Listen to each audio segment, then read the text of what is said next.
Dictation 100 शब्द प्रति minute start होगा 5 सेकंड बाद।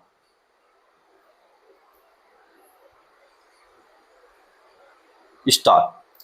किसी भी मसले पर सरकार के रुख की वजह से अगर जनता या उसके एक हिस्से के बीच असंतोष फैलता है तो उसका हल निकालना सरकार का ही दायित्व है।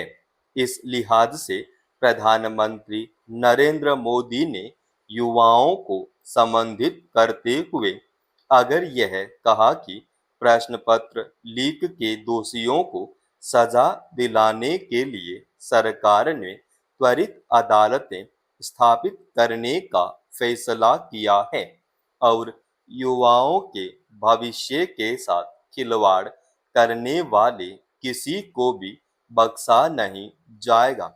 तो यह वक्त का तकाजा है, मगर सदिच्छाओं से ही अगर समस्याओं का समाधान निकल पाता तो आज देश में बड़ी तादाद में युवाओं के सामने शायद सड़क पर उतरने की नौबत नहीं आती।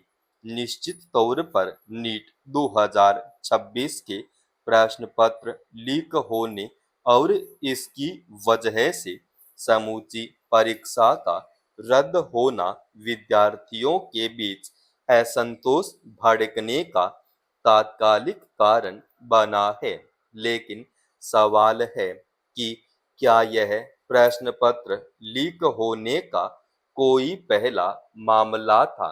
ऐसा क्यों है कि देश भर में इससे उपजे आंदोलन और उसमें पुलिस कार्रवाई के रुख को लेकर तीखे सवाल उठे हैं और इसके बावजूद सरकार को किसी की जिम्मेदारी तय करना जरूरी नहीं लगता?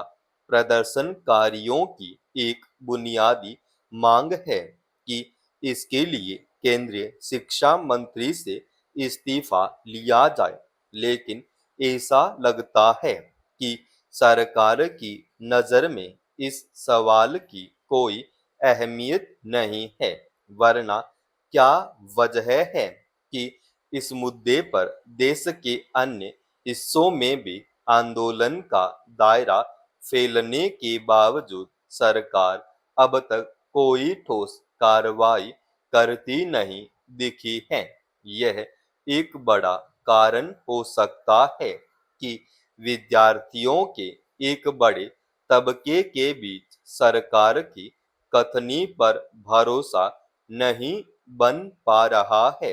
सच यह है कि पिछले कई वर्षों से अक्सर किसी न किसी परीक्षा का प्रश्न पत्र लीक होने के मामले सामने आते रहे और अगर किसी घटना ने तूल पकड़ लिया तो सरकार की ओर से सबसे पहली कार्रवाई परीक्षा को रद्द करने की हुई, मगर न तो परीक्षा आयोजित कराने वाली एजेंसी को कटघरे में खड़ा किया गया, न ही संबंधित महकमे के मंत्री से जवाब तलब किया गया। विपक्ष के एक आरोप के मुताबिक वर्ष 2014 में भारतीय जनता पार्टी के नेतृत्व वाले राष्ट्रीय लोक जनतांत्रिक गठबंधन के सत्ता में आने के बाद से अब तक 152 प्रश्न पत्र लीक हो चुके हैं और इससे करीब 7.5 करोड़ विद्यार्थी प्रभावित हुए। ऐसे में अगर प्रदर्शनकारियों से लेकर विपक्षी दलों की ओर से भी केंद्रीय शिक्षा मंत्री के इस्तीफे की मांग की जा रही है तो यह अनायास नहीं है। नीट 2026 के प्रश्न पत्र लीक होने के बाद अब यह मामला इतना तूल पकड़ चुका है कि सरकार को कई स्तर पर स्पष्टीकरण देने की जरूरत पड़ रही है। खुद प्रधानमंत्री ने कहा है कि देश के युवाओं का हित और उनका भविष्य हमारी सर्वोच्च प्राथमिकता है। ऐसा लगता है कि पहले के प्रश्न पत्र लीक के मामलों की अनदेखी से जमा हुआ क्षोभ इस बार फूट पड़ा है।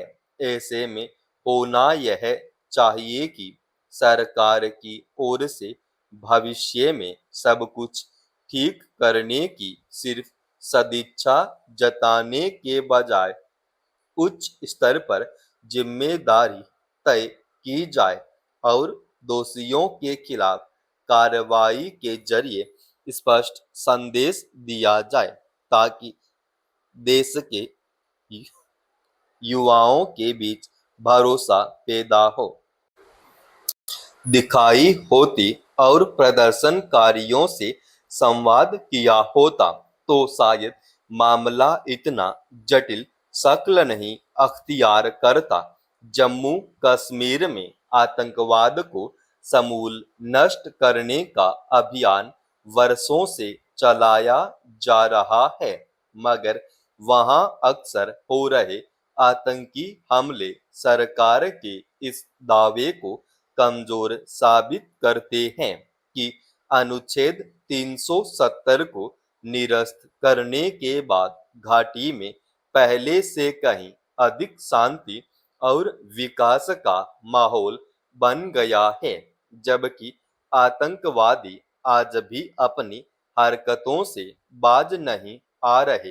राज्य में अनंतनाग के लाल चौक इलाके में बुधवार को अमरनाथ यात्रा की सुरक्षा ड्यूटी में तैनात पुलिसकर्मियों पर आतंकवादियों ने अचानक गोलीबारी की, जिसमें एक पुलिसकर्मी शहीद हो गया।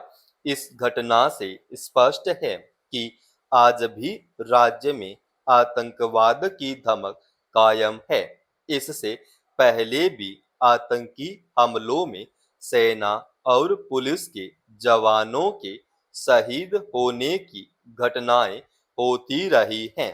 ऐसी हर घटना के बाद सरकार यह आश्वासन देती है कि आतंकवाद के खात्मे के लिए हर स्तर पर सख्ती बरती जाएगी, मगर कुछ समय के अंतराल पर फिर किसी आतंकी हमले में जवानों की शहादत की घटना सरकारी कवायदों की सच्चाई का बयान करती है। अमूमन हर आतंकवादी हमले के बाद इलाके की घेराबंदी की जाती है, अतिरिक्त सुरक्षा बल मौके पर भेजे जाते हैं, लेकिन कुछ दिनों की शांति के बाद फिर किसी जगह आतंकी हमले की खबर आ जाती है। कहने को पहले की तुलना में आतंकवादी हिंसा और सीमा पार से घुसपैठ में कमी आई है, मगर सच यह भी है कि आतंकवाद के खिलाफ शून्य सहिष्णुता की नीति अपनाने और कई स्तरों पर सख्ती बरते जाने के बाद आतंकी अब घात लगाकर छोटे हमले करने लगे हैं। यह सुरक्षा बलों को निशाना बनाकर राज्य में भय का वातावरण बनाए रखने की कोशिश है। जाहिर है, आतंकी संगठनों की रणनीति में बदलाव आया है कि इसी मुताबिक भारतीय सुरक्षा बलों को भी इसका सामना करने के लिए नए तौर तरीकों को प्राथमिकता देने की जरूरत है। इसके अलावा सीमा पार स्थित ठिकानों से अपनी गतिविधियां संचालित करने वाले आतंकी संगठनों के खिलाफ न केवल देश के भीतर मोर्चा बंदी की जरूरत है, बल्कि अंतरराष्ट्रीय स्तर पर इस मुद्दे पर आम राय बनाने और आतंकवादियों को सह देने वाले देशों को कटघरे में खड़ा करने की कोशिश होनी चाहिए। समाप्त। दोस्तों, रोजाना ऐसे एडवांस डिक्टेशन के लिए चैनल को आप अभी सब्सक्राइब कीजिएगा। और आज के इस डिक्टेशन का पीडीएफ फाइल हमने हमारे Telegram channel study with HP Swami पर डाल दिया है, जिसका लिंक इसी वीडियो के डिस्क्रिप्शन में डाल रखा है।